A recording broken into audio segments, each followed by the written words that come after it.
प्यारे बच्चों, मैं आशीष अग्रवाल आप सभी का स्वागत करता हूं।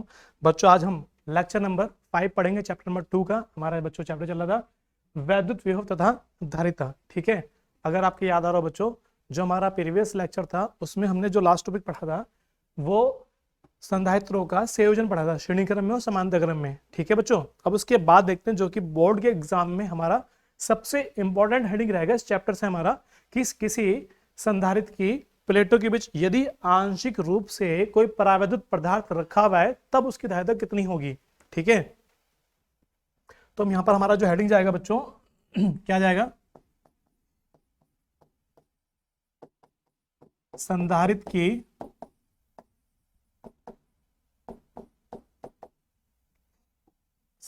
की धारिता।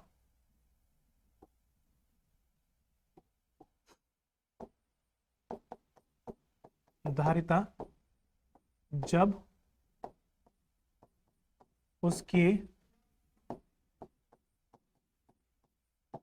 प्लेटों के बीच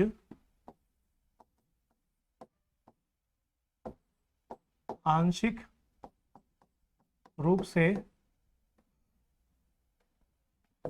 कोई परावैद्युत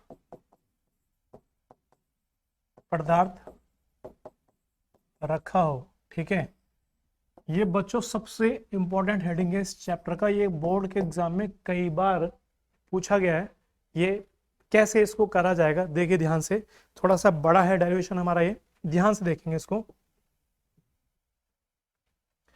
तो इसमें बच्चों आपको करना क्या है, इसमें आपको दो प्लेटें लेनी है।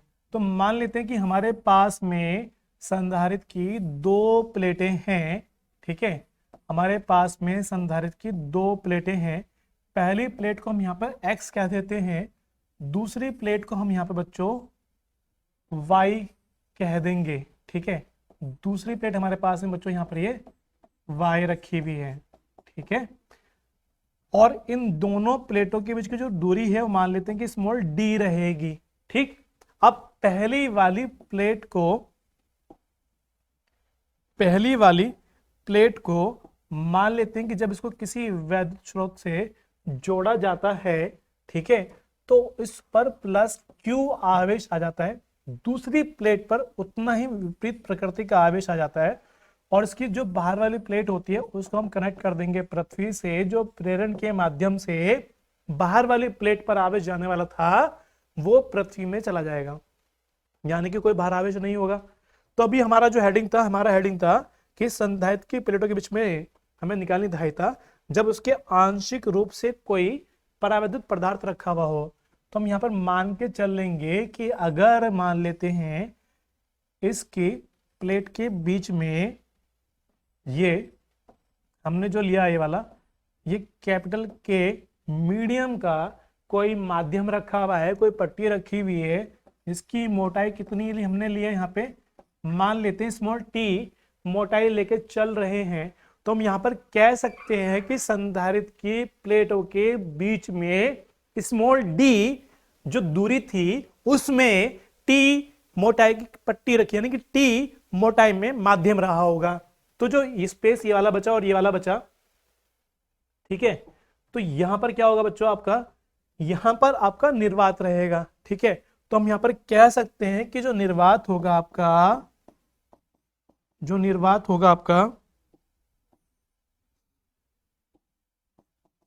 वो कितनी दूरी में काम कर रहा होगा, डी माइनस के टी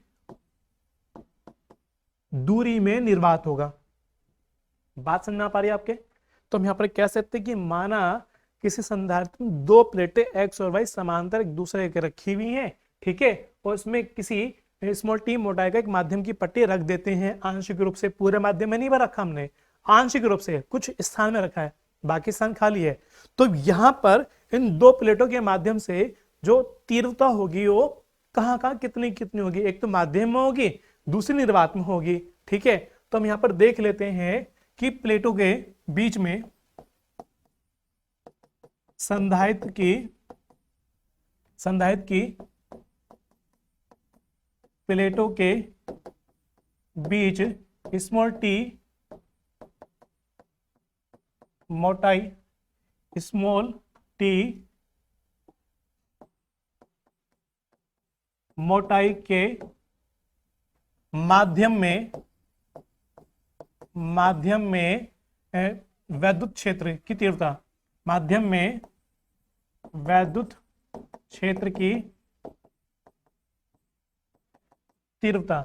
अगर बच्चों आपको याद आ रहा, जो हमने फर्स्ट चैप्टर पढ़ा था वैद्युत आवेश तथा क्षेत्र, उसमें आपको बताया था कि यदि दो समांतर प्लेटें होती हैं तो उनके बीच में वैद्युत क्षेत्र की तीव्रता का फॉर्मूला क्या आया था, आपको याद आ रहा हो तो हमने वहां लिख पाया था आपको कि E बराबर सिग्मा अपॉन एप्सिलॉन नॉट था आपका। लेकिन चूंकि हम यहां बात कर रहे हैं बच्चों आपसे माध्यम के लिए, हमने लिखा है ना माध्यम, अब माध्यम लिखा है तो यहाँ पे एप्सिलॉन नॉट नहीं आएगा, ठीक है, माध्यम लिखा है इसलिए यहाँ पर आपका बच्चों के जाएगा, ठीक है। और आपको पता होता है कि जो सिग्मा होता है आपका वो क्या होता है, पृष्ठीय आवेश घनत्व, ठीक है, जिसकी वैल्यू होती है कुल आवेश बटे एरिया। तो यानी कि हम यहाँ पर कह सकते हैं कि जो आपने प्लेटें लिए हैं एक्स वाई, इन प्लेटों का जो क्षेत्रफल होगा वो कितना होगा, कैपिटल ए रहा होगा, ठीक है, या कैपिटल ए है, ठीक है। तो जैसे इस वैल्यू को रखेंगे तो आपका बन जाएगा, यहाँ पे इसको E1 मान के चल लेंगे, E1 बराबर आपका जाएगा Q अपॉन में कैपिटल ए, Q अपॉन में कैपिटल सॉरी E1 बराबर Q अपॉन कैपिटल के ए एप्सिलॉन नॉट, ठीक है। ये बात समझ में आ चुकी होगी आपके। इसे क्वेश्चन नंबर यहाँ पे बच्चों 1 मान के चल लेंगे, ठीक है। तो ये जो आपकी वैद्युत क्षेत्र की तीव्रता होगी ये इस माध्यम में रही होगी, जबकि निर्वात में कितनी होगी, और निर्वात में कितनी होगी,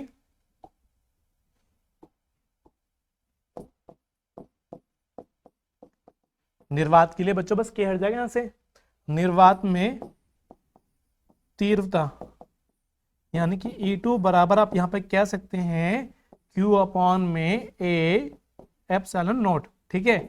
इसे क्वेश्चन नंबर 2 मान लेंगे।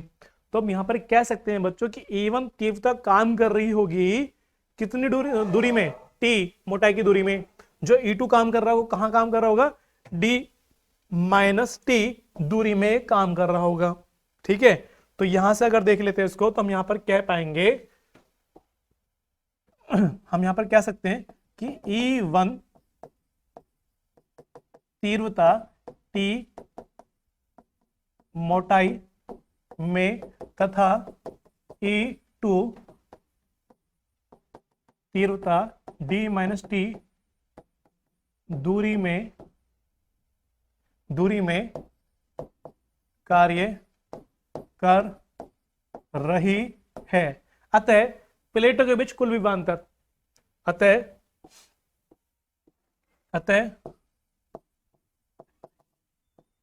प्लेटों के बीच कुल विभवांतर कितना हो जाएगा बच्चों आपका,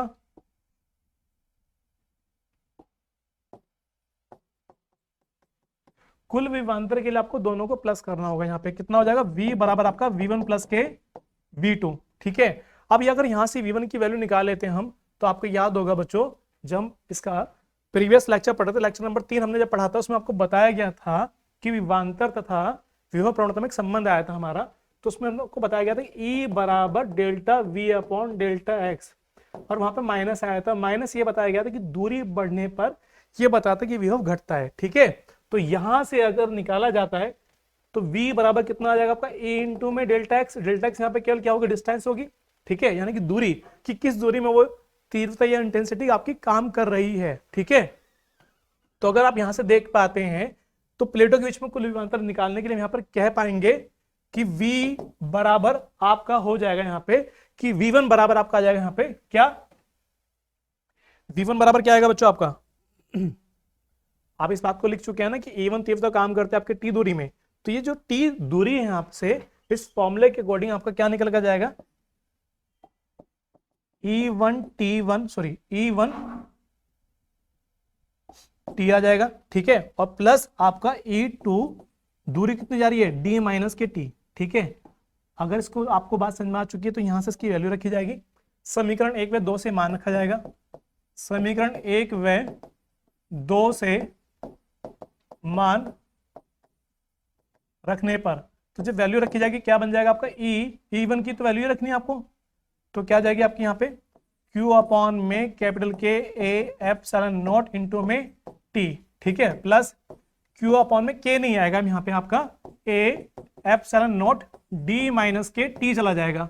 ठीक है, अब अगर आपको यहां तक समझ में आ चुकी है तो आप ये देख पा रहे होंगे बच्चों कि आपका इतना हिस्सा Q upon A epsilon not यहां से आप कॉमन ले सकते हैं। ठीक है, तो जब आप यहां से कॉमन ले सकते हैं देखिए क्या बचेगा आपका V बराबर Q अपॉन में A एप्सिलॉन नॉट, अंदर बच जाएगा आपका T अपॉन में capital K plus K D minus के T।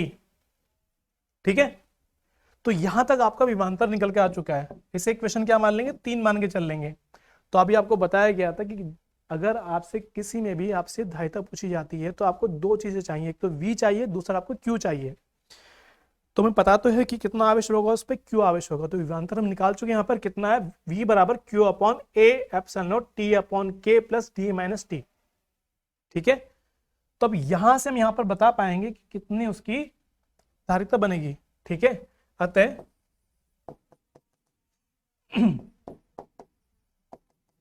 संधारित्र की धारिता कितनी बन जाएगी, C बराबर Q अपॉन V। अब यहां से हम V का मान रखेंगे। हम यहां पर कह सकते हैं कि समीकरण 3 से मान रखने पर, ठीक है, तो जैसे ही मान रखा जाएगा आपको यहां पे तो क्या बन जाएगा, Q अपॉन में ये वैल्यू रखी जाएगी Q upon A epsilon not, अंदर आपका बचेगा T upon K plus K D minus के T। ठीक है, अब यहां से अगर आप देख पाए तो आप बता सकते हैं यहां से Q से Q कैंसिल हो जाएगा और जो आपका ये A एप्सिलॉन नॉट ये चला जाएगा आपको ऊपर। ठीक है, तो आपका बच जाएगा या बनेगा आपका क्या बन जाएगा आपका C बराबर A एप्सिलॉन नॉट अपॉन में T upon K plus K D minus के T। ये आपका बच्चों मेन फॉर्मूला निकल कर आ चुका है। किसी संधारित्र की धारिता जब उसकी प्लेटों के बीच में आंशिक रूप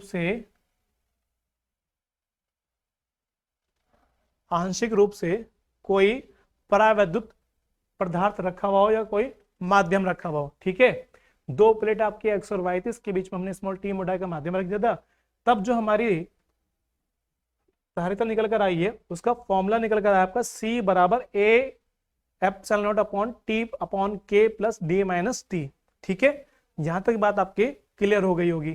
ठीक, ये इंपॉर्टेंट फॉर्मूला आपका है। ठीक है, अब इससे कुछ हमारे नोट बनते हैं, वो नोट देख लेते हैं कि हमारे क्या नोट बनते हैं। देखिए,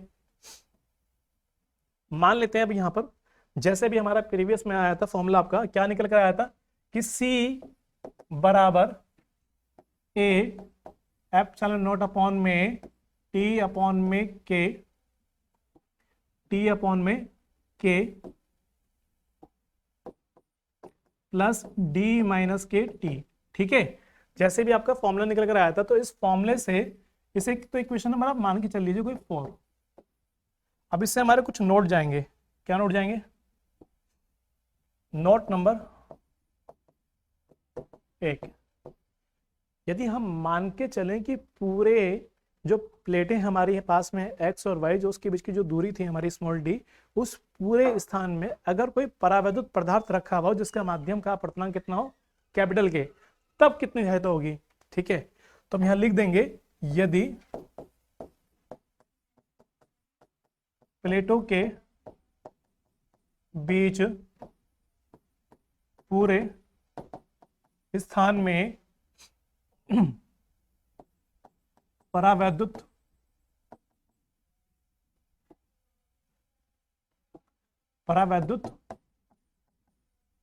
पदार्थ रखा हो, तब अब पूरे स्थान में अगर रखा हो इसका मतलब क्या होगा, जो स्मॉल टी दूरी थी वो किसके बराबर हो जाएगी, स्मॉल डी के बराबर हो जाएगी, तब कितनी धारिता होगी। तो इसका मतलब हो गया कि जहां पर भी हमारा टी होगा वहां पर हम क्या रख पाएंगे, डी रख पाएंगे। ठीक है, तब समीकरण 4 से आप कह सकते हैं कि C बराबर आपका जाएगा A epsilon not upon D upon K plus के D माइनस के D। ठीक है, इस स्थान पे D आ जाएगा ना, तो यहां से आप देखें तो आपका ये से कैंसिल हो जाएगा। ठीक है, तो K बचा, K चला जाएगा आपका ऊपर, तो आपका फॉर्मूला बन जाएगा C बराबर कैपिटल के ए एप्सिलॉन नॉट अपॉन में डी। ये बहुत मेन आपका फॉर्मूला, इंपॉर्टेंट फॉर्मूला आपका ये वाला, ठीक है। C बराबर कैपिटल के A epsilon not upon D. तो हम यहाँ पर कह सकते हैं कि यदि संधारित्र की प्लेटों के बीच पूरे स्थान में कोई माध्यम रखा हुआ है तब उसकी जो धारिता होगी वो फॉर्मूला जाएगा इसका C बराबर के A epsilon not upon D. D प्लेटों के बीच की दूरी रहेगी हमारी, के माध्यम का प्रतिरोध रहेगा, ए प्लेटों का क्षेत्रफल रहेगा और एप्सिलॉन नॉट क्या रहेगा, निर्वात की वैद्युतशीलता। ठीक है, यहां तक बात क्लियर हो जाती है। अब इसके बाद में अगर हम नोट नंबर 2 जाते हैं,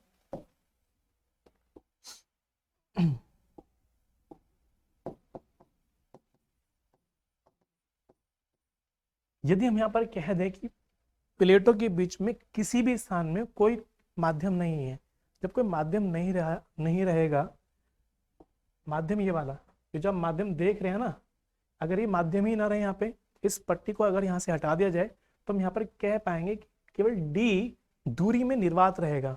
तो अगर इस पट्टी को हटा दिया जाता है इसका मतलब क्या होगा कि टी की वैल्यू कितनी आएगी, 0। अगर टी को हम यहाँ पे 0 मान लेते हैं तो हम यहाँ पर कह सकते हैं ना कि प्लेटों के बीच में कोई भी माध्यम नहीं रहेगा। जब माध्यम ही नहीं तो टी आएगा कहाँ से। तो अगर ये बात आपके समझ में आ पा रही है तो हम यहाँ पर कह सकते हैं कि यदि प्लेटों के बीच पूरे स्थान में निर्वात हो, इसका मतलब टी बराबर क्या हो जाएगा, 0, तब समीकरण किससे देखना, 4 से, तब समीकरण 4 से। तो देखिए क्या बन जाएगा, C बराबर ए एप्सिलॉन नॉट अपॉन में 0 अपॉन में के प्लस के डी माइनस के 0। ठीक है, तो 0 अपॉन के वैल्यू 0 बन जाएगी सारी। ठीक है, तो आपका बचेगा यहाँ पर बच्चों आपका C बराबर, इसको C नोट से रिप्रेजेंट कर देंगे, नोट यानी कि निर्वात के लिए आपका लिए लेके चल रहे हैं यहाँ पर। तो ए एप्सिलॉन नॉट अपॉन में केवल डी बचेगा। ठीक है, ये भी इंपॉर्टेंट फॉर्मूला आपका है, यहां तक बात आपके समझ में आ चुकी होगी। ठीक है, अब इसके बाद में नोट नंबर 3 देख के चलेंगे। नोट नंबर 3, यदि प्लेटों के बीच आंशिक रूप से टी मोटाई की कोई धातु की पट्टी रखी हुई हो, मेटल रखा हुआ हो, like nickel, like lead, like zinc, like copper. ठीक है, अगर कोई धातु की पट्टी रखी हो तब क्या होगा, यदि प्लेटों के बीच टी मोटाई की धातु की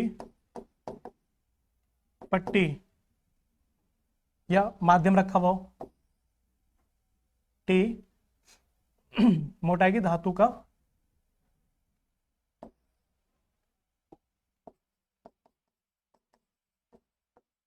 माध्यम हो, तो जब माध्यम होगा तो धातु के लिए के की वैल्यू कितनी होती है, इनफाइनाइट होती है। तब समीकरण 4 से तो वैल्यू क्या चली जाएगी आपकी, C बराबर ए एप्सिलॉन नॉट अपॉन में टी अपॉन में इनफाइनाइट प्लस के डी माइनस के टी अपॉन इनफाइनाइट, वैल्यू बन जाएगी 0। ठीक है, जब वैल्यू 0 बन जाएगी इसकी तो क्या बचेगा आपका, ए एप्सिलॉन नॉट अपॉन में डी माइनस के टी। ठीक है, ये इंपॉर्टेंट है। ठीक है, आप इसको ध्यान से देख के चलेंगे। तो अगर ये बोर्ड के एग्जाम में 1-2 बार पूछा गया है आपसे कि यदि प्लेटों के बीच में आंशिक रूप से अगर टी मोटाई की कोई धातु की पट्टी रखी हुई है तब उस प्लेटों के बीच में कितनी धारिता होगी, तो आप फॉर्मूला बता पाएंगे C बराबर A epsilon not upon D minus के टी। ठीक है, अब इसके बाद में अगला टॉपिक हमारा या अगला नोट जाएगा यहाँ पे आपका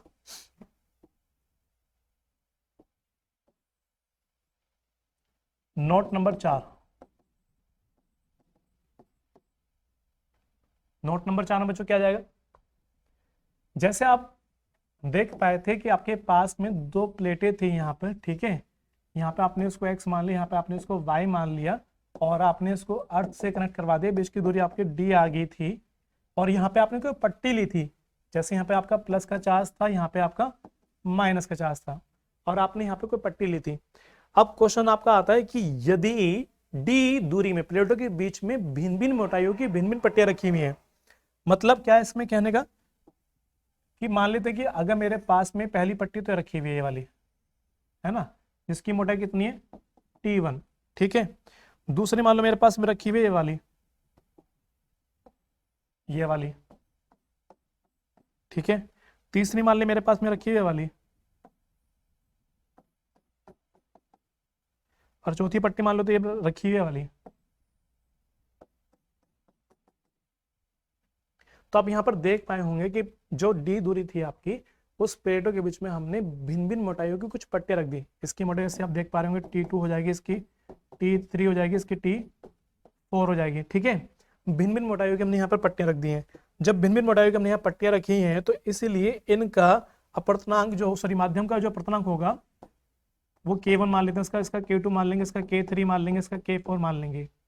तो क्वेश्चन आपके सामने आएगा इस तरीके से कि यदि संधारित्र की प्लेटों के बीच में भिन्न भिन्न मोटाइयों की भिन्न भिन्न माध्यम की पट्टियां रखी हुई हैं, तब आपको बताना है कि संधारित्र की कुल धारिता कितनी हो जाएगी, ठीक है। तो उस केस में आप देखेंगे समीकरण 4 से, ठीक है, भिन्न भिन्न मोटाई की पट्टियां रखी हैं, तब समीकरण 4 से हम यहां पर क्या पाएंगे, क्या कि C बराबर A एप्सिलॉन नॉट अपॉन में यहाँ पे T1 अपॉन में K1 जाएगा प्लस T2 अपॉन में K2 जाएगा, और जितनी भी पट्टियां रखी हुई होंगी सबका टोटल हो जाएगा आखिरी तक, जितनी भी यहाँ पर जाएंगी। मान लेते हैं आखिरी वाली क्या होगी, Tn मान लेते हैं, ठीक है, और प्लस इसके बाद में यहाँ पर क्या जाएगा आपका, प्लस में यहाँ पे आपका जाएगा D माइनस के जितनी दूरियां थी T1 T2 T3 इन सबका टोटल किया जाएगा। तो आप यहाँ पर कर सकते हैं कि T1 प्लस के T2 प्लस के डॉट डॉट करके Tn, ठीक है। यहां तक बात समझ में आ चुकी है आपके। अब आपको ये बताना है सोच के कि T1 T2 T3 इनकी मैक्सिमम जब इसको जोड़ा जाएगा तो कहां तक भरा जा सकता है। अगर D बीच की प्लेटों की जो दूरी है हम यहाँ पर कह दें कि 5 मीटर है, तो प्लेटों के बीच की जो दूरी 5 मीटर है, तो T1 T2 T3 T4 या T5 या आखिरी तक जो भी और वैल्यू होगी उसकी मैक्सिमम जो वैल्यू हो सकती है वो 5 मीटर ही हो सकती है, उससे ज्यादा नहीं हो सकती, क्योंकि प्लेटों के बीच की जो दूरी है वो 5 मीटर ही रहेगी, जो कि फिलहाल अभी हम यहाँ पे D दूरी लेके चल रहे हैं। तो इसका मतलब ये इससे पूरा पूरा कैंसिल हो जाएगा। तो आपका बचेगा केवल C बराबर A एप्सिलॉन नॉट अपॉन में T1 अपॉन में K1 प्लस के T2 अपॉन K2 प्लस के डॉट डॉट Tn अपॉन में Kn, ठीक है। तो अगर क्वेश्चन आपके सामने आता है कि भिन्न भिन्न मोटाइयों की धातु की पट्टियां संधारित्र की प्लेटों के बीच में रखी जाती है, तब उसकी कितनी धारिता हो जाएगी, तो आप बता सकते हैं उसकी धारिता हो जाएगी C बराबर A एप्सिलॉन नॉट अपॉन में T1 upon K1 plus T2 upon K2 plus dot dot Tn upon Kn, ठीक है। तो यहां से आप देख पाएंगे कि आपके 4 नोट निकल के आए हैं, और ये चारों बहुत इंपॉर्टेंट है, बोर्ड के एग्जाम में ये चारों पूछ ले जाते हैं आपसे, 1 2 3 4, ठीक है। यहां तक बात क्लियर हो जाती है आपकी। अब इसके बाद अगला टॉपिक देखते हैं यहाँ पर संधारित्र की स्थितिज ऊर्जा, ठीक है। चलिए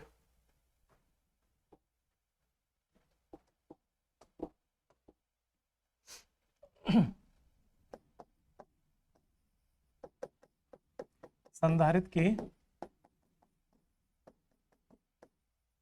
स्थितिज ऊर्जा, बोर्ड में इसका जो फॉर्मूला निकल कर आता है इस पर न्यूमेरिकल जरूर आता है आपका। अभी क्वेश्चंस दिखाएंगे आपको कि किस तरीके से पूछे जाते हैं आपसे। फिलहाल इसमें देखेंगे संधारित्र की स्थितिज ऊर्जा। इसमें क्या किया जाएगा बच्चों, मान लेते हैं कि हमारे पास में 2 प्लेटें ये वाली हैं, ठीक है, 2 प्लेटें हमारे पास में है, इसको नाम दे देते हैं X और Y, ठीक है। अब इसको किसी बाह्य वैद्युत स्रोत से जोड़ देते हैं, यानी कि बैटरी से कनेक्शन इसका कर देते हैं। जब इसका कनेक्शन किया जाएगा तो मान लेते हैं कि हमने इसको किसी सेल से कनेक्ट कर दिया, तो उस केस में क्या होगा बच्चों यहाँ पर कि जैसे मान लें हमने ये सेल लिया है, तो आप यहाँ पे देख पाते होंगे जो बड़ी प्लेट होती है वो प्लस को रिप्रेजेंट करती है, जो छोटी प्लेट होती है माइनस को रिप्रेजेंट करती है। तो उस तरीके से हम यहाँ पर कह सकते हैं कि ये पूरी प्लेट आपकी प्लस की हो जाएगी और ये वाली पूरी प्लेट आपकी माइनस की हो जाएगी। तो उस बिहाफ पे हम यहाँ पर कह सकते हैं कि इस पर पूरा चार्ज प्लस का आ जाएगा, और जितना प्लस का यहाँ पर है उतना ही यहाँ पर ये माइनस का आ जाएगा, ठीक है। तो संधारित्र के बीच में एक इलेक्ट्रिक फील्ड जनरेट हो जाएगा जिसकी दिशा होती है धनावेश से ऋणावेश की ओर। तो हम यहाँ पर कह सकते हैं कि इसके बीच में एक इलेक्ट्रिक फील्ड जाएगा जिसकी दिशा होगी प्लस से माइनस की ओर। तो हम यहाँ पर कह सकते हैं कि संधारित्र की जो स्थिति जो होती है, किसी बाह्य स्रोत द्वारा उस पर आवेश संग्रह करने में जो कार्य किया जाता है किसी बाह्य स्रोत द्वारा, यानी कि जैसे हम यहाँ पे इसको सेल से जोड़े हैं यहाँ पर, तो उसको किसी संधारित्र को चार्ज करते हैं, है ना। तो इस तरीके से किसी बाह्य स्रोत द्वारा उस पर आवेश को इकट्ठा करवाया जाएगा, तो उसमें काम जो किया जाएगा, जो कार्य किया जाता है, वही कार्य उसमें इस स्थितिज ऊर्जा के रूप में संचित हो जाता है, स्टोर हो जाता है। ठीक है। तो अभी हम यहाँ पर कह सकते हैं कि माना कोई भी आपके पास संधारित्र होगा, वो सामान्य अवस्था में जो होगा वो उदासीन होगा, एक तरीके से उस पर कोई चार्ज नहीं होगा, उस पर आवेश की वैल्यू 0 रहेगी। तो अगर उस पर आवेश को किसी बाह्य स्रोत के माध्यम से धीरे धीरे करके दिया जाएगा, तब उसमें कितना कार्य किया जाएगा या उसकी प्लेटों के बीच में कितना विभवांतर होगा। हम यहाँ पर कह सकते हैं तो इलेक्ट्रिक फील्ड जनरेट हो गया, प्लस माइनस हो, यानी कि प्लेट पूरी प्लस की होगी, दूसरी प्लेट पूरी माइनस की होगी, तो उसका यहाँ पर एक विभवांतर भी आ जाएगा। चूंकि हम बात करें संधारित्र के लिए, तो इसलिए इसकी एक संधारित्र की धारिता होगी जिसको हम रिप्रेजेंट करते हैं C से। ठीक है। तो हम यहाँ पर कह सकते हैं कि जब किसी संधारित्र को बाह्य स्रोत के माध्यम से आवेश दिया जाता है, यानी कि Q आवेश मान लेते हैं, अगर बाह्य स्रोत के द्वारा Q आवेश दिया जाएगा, तब उस संधारित्र की प्लेटों के बीच में कितना विभवांतर हो जाएगा। तो ये लिख देते हैं यहाँ पे, बाह्य स्रोत द्वारा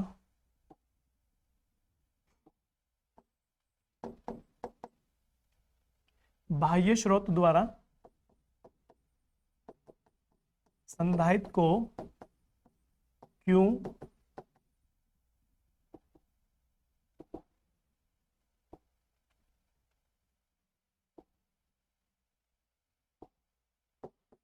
आवेश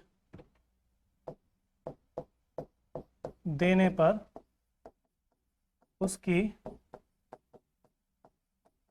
प्लेटों के बीच विभवांतर कितना हो जाएगा, V बराबर Q/C हो जाएगा। इसे क्वेश्चन नंबर 1 मान लेंगे। ठीक है, बात समझ में आ पा रही है आपके। अब अगर मान लेते हैं कि किसी चालक द्वारा अगर हम सूक्ष्म आवेश देते हैं तो उसमें कितना कार्य किया जाएगा। माना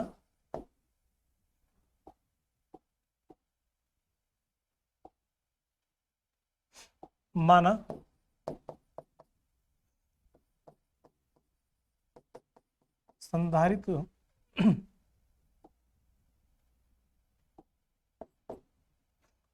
को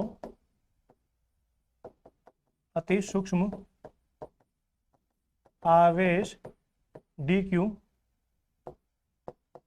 देने पर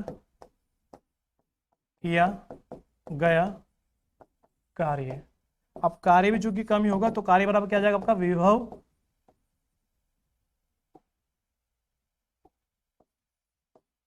गुना आवेश। कैसे है, इसमें जो फर्स्ट लेक्चर हमारा गया था बच्चों, वो गया था V बराबर W/Q। तो यहां से अगर W को निकाला जाता है तो आपका जाएगा V इंटू Q। ठीक है। तो यहां से अगर आपको कार्य निकालना तो हम बता सकते हैं कि विभव इंटू आपका चला जाएगा आवेश। ठीक है। तो अब यहाँ पे देखिए कि कार्य कितना जा रहा है DW, विभव कितना गया आपका V, आवेश कितना गया DQ। और V की वैल्यू अभी आप ऊपर बता चुके कि कितना विभव होगा यहाँ पर Q/C इंटू DQ। ठीक है। तो अब यहां से अगर इसको आगे किया जाता है तो हम बता सकते हैं कि आवेश को 0 से Q तक ले जाने में अतः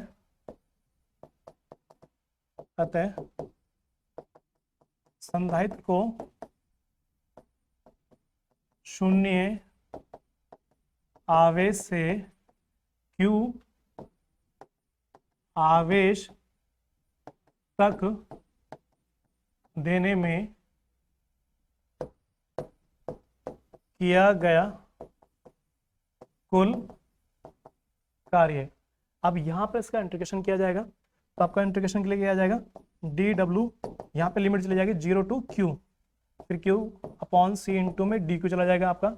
आप जानते होंगे बच्चों मैथ में कि D जिसके साथ लगा होता है उसको हम यहाँ पर वेरिएबल मान के चलते हैं, बाकी को कांस्टेंट ले लिया जाता है। तो यहाँ पे सी जो आपका होगा वो कांस्टेंट होगा, इसको बाहर निकाल लिया जाएगा।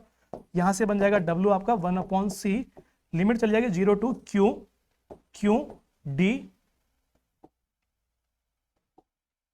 D Q. ठीक है, अब जब इसका इंटीग्रेशन किया जाएगा तो आपके पास एक फॉर्मूला होगा, आपने याद पढ़ा होगा ये वाला, कि यदि x की पावर n dx से लिखा हुआ है कहीं, तो हम इसका फॉर्मूला लिखते हैं x की पावर n प्लस 1 अपॉन में n प्लस 1, यानी कि पावर में एक जोड़ दिया जाता है और एक अपॉन में पावर में ही एक जोड़ दिया जाता है। फॉर एग्जाम्पल अगर आपके सामने कहीं लिखा मिल जाए x की पावर 2 का आपको इंटीग्रेशन करना है, तो यहाँ पर n का काम करता है 2। ठीक है, तो इस फॉर्मूले के अकॉर्डिंग क्या चला जाएगा आपका x की पावर 2 प्लस 1 अपॉन 2 प्लस 1, तो कितना चला जाएगा x की पावर 3 अपॉन 3। ठीक है, और यदि मान लो कोई पावर ही ना दे रखी हो, फॉर एग्जाम्पल x dx लिखा हुआ हो, तो अगर कोई पावर नहीं दे रखी होती है तो उसका मतलब होता है कि वहां पर पावर कितनी होगी बच्चों, 1 होगी। कितनी होगी, 1 होगी। तो ये n का काम करती है। ठीक है, तो आप इसके अकॉर्डिंग देखें तो x की पावर 1 प्लस 1 अपॉन 1 प्लस 1, तो कितना जाएगा एक्स स्क्वायर बाई 2। तो सेम इसी तरीके से यहां पर देखेंगे, बस फर्क इतना है कि x के स्थान पर यहां पर q दे रखा है, ये डी क्यू और यहाँ पर क्यू, तो पावर कितनी है इसकी यहाँ पर 1। तो जिस तरीके से यहाँ पे x dx का एक्स स्क्वायर बाई 2 आ चुका है, उसी तरीके से q डी क्यू का कितना आ जाएगा यहाँ पर w बराबर 1/c, यहाँ पे आपका जाएगा क्यू स्क्वायर बाई 2 चला जाएगा। ठीक है, सेम बिल्कुल इसी की तरह, बस यहाँ पे x के स्थान पर आपको क्या रखना है q, लिमिट कितनी है 0 टू q। ठीक है, अब यहाँ पे क्या करना है आपको, इसकी लिमिट रखनी है, तो क्या करेंगे आप, पुटिंग द लिमिट। ठीक है, और लिमिट रखने का तरीका होता है, पहला रखते हैं अपर लिमिट, अपर यानी कि ऊपर वाली लिमिट। ठीक है, तो q के स्थान पे केवल आपको q ही रखना पड़ेगा, तो 1/c, q के स्थान पे q जाएगा तो क्या जाएगा क्यू स्क्वायर बाई 2 माइनस लगा के लिखते हैं लोअर लिमिट, नीचे वाली, नीचे कितने लिखा 0, तो q के स्थान पे जाएगा 0, तो 0/2 यानी कि 0 ही हो जाएगा पूरा का पूरा। ठीक है, यहां तक बात आपकी क्लियर हो पा रही है। अब इसको सॉल्व करते हैं तो वैल्यू आपकी चली जाएगी w बराबर 1/2 क्यू स्क्वायर बाई c। इसका मतलब आपका इतना कार्य किया जाएगा। ठीक है, तो हम यहाँ पर कह सकते हैं कि जो हमारा कार्य किया जा रहा था ये वाला w बराबर 1/2 क्यू स्क्वायर अपॉन c, ये जो हमारा कार्य किया गया है यही संधारित्र में किसके रूप में स्टोर हो जाएगा, संचित स्थिति ऊर्जा के रूप में स्टोर हो जाएगा। ठीक है, हम यहाँ पर कह सकते हैं कि इतना जो हमने कार्य किया w बराबर 1/2 क्यू स्क्वायर बाई c किसी संधारित्र में उसकी स्थितिज ऊर्जा के रूप में संचित हो जाएगा, स्टोर हो जाएगा। ठीक है, तो हम इसको रिप्रेजेंट करेंगे u से, तो आप कह सकते हैं कि स्थितिज ऊर्जा, इसको रिप्रेजेंट कर देंगे u से 1/2 क्यू स्क्वायर बाई c। ठीक है, एक फॉर्मूला हमारा यहाँ पर ये बन गया। दूसरा भी स्टार्टिंग में पढ़े थे आप यहाँ पर कि इसको फॉर्मूला q बराबर cv आया था एक आपका, तो यहां से q के स्थान पर अगर आप cv रख देते हैं तो आपका कितना बन जाएगा, u बराबर 1/2, जब q के स्थान पर रखेंगे तो c square v square upon में c, एक c से c कैंसिल, पावर कैंसिल हो जाएगी, तो आपका बचेगा u बराबर 1/2 cv स्क्वायर। ठीक है, अब इसके बाद में यहां से अगर c को चेंज करें, यहां से अगर c को चेंज कर लें या v को निकाल लीजिए, तो v बराबर क्या जाएगा आपका q अपॉन c चला जाएगा। अब इस वैल्यू को अगर यहां पे रखते हैं तो v की वैल्यू अगर रखते हैं, नहीं c की वैल्यू रखेंगे यहां पे, तो अगर यहां से आप c को निकाल लेते हैं तो c बराबर आपको q अपॉन v। अब इस वैल्यू को यहां रखेंगे तो रख के देखिए कितना बन जाएगा आपका u बराबर 1/2 क्यू स्क्वायर अपॉन में q। ठीक है, और अपॉन में चला जाएगा v, तो ये जो v आपका चला जाएगा ऊपर और एक q से q कैंसिल हो जाएगा, तो आपका बन जाएगा u बराबर 1/2 qv। तो इस तरीके से आप यहाँ पर कह सकते हैं कि इस स्थितिज ऊर्जा के आपके यहाँ पर 3 फॉर्मूले आ जाएंगे। कौन कौन से, u बराबर 1/2 cv स्क्वायर बराबर 1/2 qv बराबर 1/2 q स्क्वायर अपॉन में c। तो जैसी आपको आवश्यकता हो अपनी सुविधा अनुसार आप वैसा फॉर्मूला इस्तेमाल कर सकते हैं जैसे आपको क्वेश्चंस करने में हमें चाहिए होगा। ठीक है, तो किसी संधारित्र की स्थिर ऊर्जा के लिए आप इन फॉर्मूलों का इस्तेमाल कर सकते हैं। ठीक है, चलिए अब इन पर देखते हैं कुछ क्वेश्चन हम यहाँ पर कि कैसे इस पर क्वेश्चन आते हैं बोर्ड के एग्जाम में। जैसे पहला क्वेश्चन ये वाला आपके सामने आया हुआ है, देखिए कितनी बार आया हुआ है, 11 में आया हुआ है, 12 में, 14 में, 18 में। ठीक है, तो इंपॉर्टेंट फॉर्मूला क्वेश्चन है आपका ये वाला। तो उसको कैसे किया जाएगा, जैसे यहाँ पर ये कह रहा है आपसे कि एक 10 माइक्रोफैरड, 10 माइक्रोफैरड यानी कि आपको क्या दे दिया वाला, ये आपको सी दे दिया। ठीक है, कितना दे दिया, सी बराबर 10 माइक्रोफैरड। आपको बताया गया था कि यदि आपको माइक्रोफैरड में वैल्यू दे रखी है तो उसका आपको कन्वर्ट करना होगा।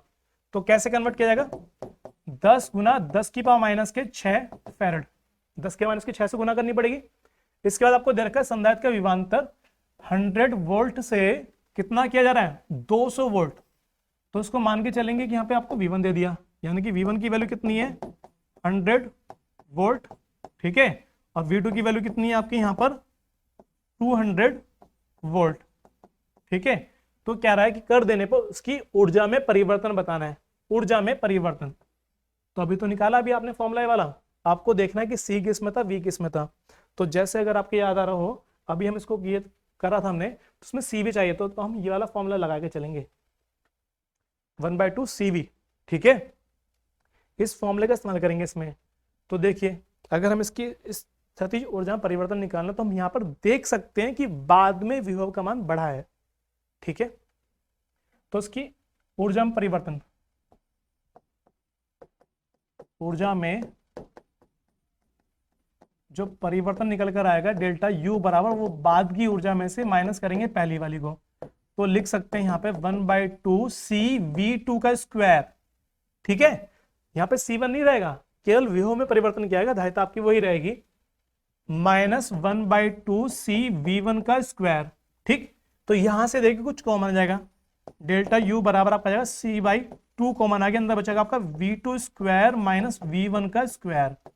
यह बन जाएगा फॉर्मूला आपका ये वाला, ए स्क्वायर माइनस बी स्क्वायर का। ठीक है, एक बार जोड़ने का और एक बार घटाने का। तो यहाँ पे आप इसको कर सकते हैं, डेल्टा U बराबर C/2 V2 plus V1 into V2 minus के V1। ठीक है, अब यहाँ पे वैल्यू रखेंगे, तो डेल्टा U बराबर आपका जाएगा, C की वैल्यू कितनी है, 10 गुना 10 की पावर माइनस के 6 बटे में 2। ठीक, इसके बाद V2 की वैल्यू 200, V1 की वैल्यू 100, V2 की वैल्यू 200 माइनस के 100। ठीक है, अब यहाँ पे देखेंगे, इसको जब भाग करेंगे यहाँ पे 5 आ जाएगा, तो डेल्टा U बराबर का जाएगा 5 गुना 10 की पावर माइनस के 6, 100, 200 और 100 कितना बन जाएगा, 300। यहाँ पे देखेंगे तो 100 बचेगा। ठीक है, अब अगर आप यहाँ पे देख लेते हैं तो 1 2 3 4, 4 पावर यहाँ से कम हो जाएगी, तो आपका बच जाएगा यहाँ पर 5 या 15, 15 गुना 10 की पावर माइनस के 2। ठीक है, इतना जूल, जूल इसका आंसर आ जाएगा, यानी कि इसकी ऊर्जा में इतना परिवर्तन हो जाएगा। डेल्टा U बराबर कितना आएगा, 15 गुना 10 की पावर माइनस के 2 जूल। ठीक है, ये इस क्वेश्चन का आंसर यहाँ पे चला जाएगा। बात समझ में आ पाई आपके, चलिए ठीक है। अब अगला सवाल देख लेते हैं। अगले सवाल में क्या आ रहा है, ये 2016 में आया था आपका सवाल। अगले सवाल में क्या आ रहा है, 100 माइक्रोफैरड, 100 माइक्रोफैरड। तो आपको क्या दे दिया, सी दे दिया, कितना दिया, 100 माइक्रोफैरड। इसको कन्वर्ट करें कितना चला जाएगा, 100 इंटू 10 की पावर माइनस के 6 फैरड। ठीक है, तो इसको सॉल्व करना करें तो कितना जाएगा, 10 की पावर माइनस के 4 फैरड। ठीक, उसके बाद क्या आता है, धारिता वाले संधारित्र को 10 वोल्ट तक आवेशित किया जाता है। कितने तक, 10 वोल्ट। तो V बराबर कितना हो गया, 10 वोल्ट तक आवेशित किया जाता है। तो संचित ऊर्जा पूछ ली, सेम फॉर्मूला ये लगाना है, ऊर्जा यानी कि U पूछ लिया आपसे कि U की वैल्यू कितनी होगी। ठीक है, फॉर्मूला क्या लगा देंगे, U बराबर 1/2 CV स्क्वायर, वैल्यू रखेंगे 1/2 इंटू 10 की पावर माइनस के 4 इंटू 10। ठीक है, और स्क्वायर है ना, तो इसलिए इसको 2 बार रख देंगे, तो इसको काटेंगे यहाँ पे कितना आ जाएगा, 5। तो U बराबर कितना है, 5 गुना 10 की पावर माइनस के 3, चूंकि 4 में से पावर यहां से खत्म हो जाएगी। तो कितना आंसर आ गया आपका, 5 गुना 10 की पावर माइनस के 3 जूल। अब चेक कर लें आंसर अपना, कि कौन सा आपका इससे मैच कर रहा है, कौन सा मैच कर रहा है यहाँ से आपका 5.0, तो 5.0 बोल सकते हैं इसको, है ना। तो पहला ही आंसर आपका इससे ये मैच कर गया है, 0.5 नहीं आएगा इसका, ठीक है। तो कौन सा पार्ट जा रहा है आपका यहाँ पर इसका, ये पहला वाला ए पार्ट, ठीक है। बात समझ में आ चुकी है आपके। अब अगला सवाल देखेंगे, जो कि अगला सवाल आपका बहुत इंपॉर्टेंट है और पूरी उम्मीद रहेगी आपकी कि ये इस बार भी आपके बोर्ड के एग्जाम में आएगा, ठीक है। इंपॉर्टेंट सवाल आपका ये वाला, क्या कहता है इसमें, एक समांतर प्लेट संधारित्र की प्लेट का व्यास कितना दे रखा है, प्लेट का व्यास किसकी, संधारित्र की, ठीक है।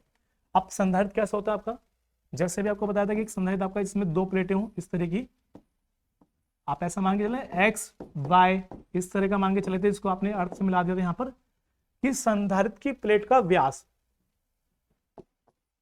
तो प्लेट का व्यास आपको दे रखा है कितना, 6 सेंटीमीटर, ठीक है। तो यहां से इसकी त्रिज्या निकालें अगर, तो स्मॉल, अगर मैं इसको आर कह रहा हूं तो कितने जाएगा 6/2, कितना चला गया 3 सेंटीमीटर, इसको कन्वर्ट कर दें मीटर में, कितना चलाएगा 3 × 10⁻⁻2 मीटर, ठीक है।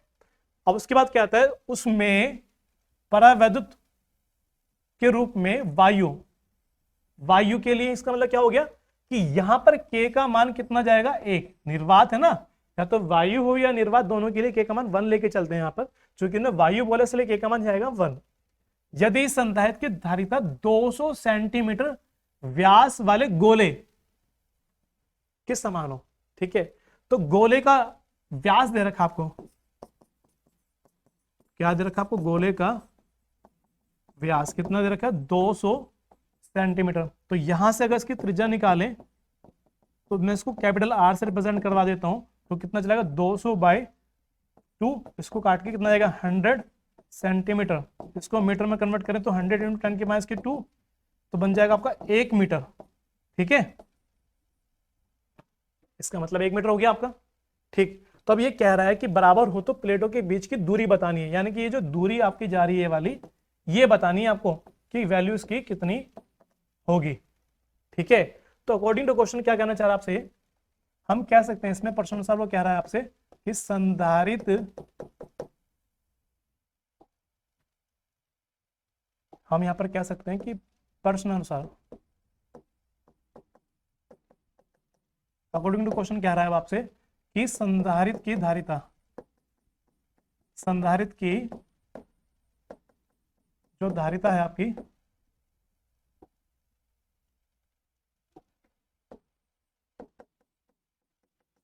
वो बराबर होगी गोलीय चालक की धारिता। अब संधारित्र की धारिता अगर निर्वात है, अगर आपके याद आ रहा हो मैंने निर्वात के लिए अभी आपको बताया था पीछे, आप देख लीजिए यहां पर,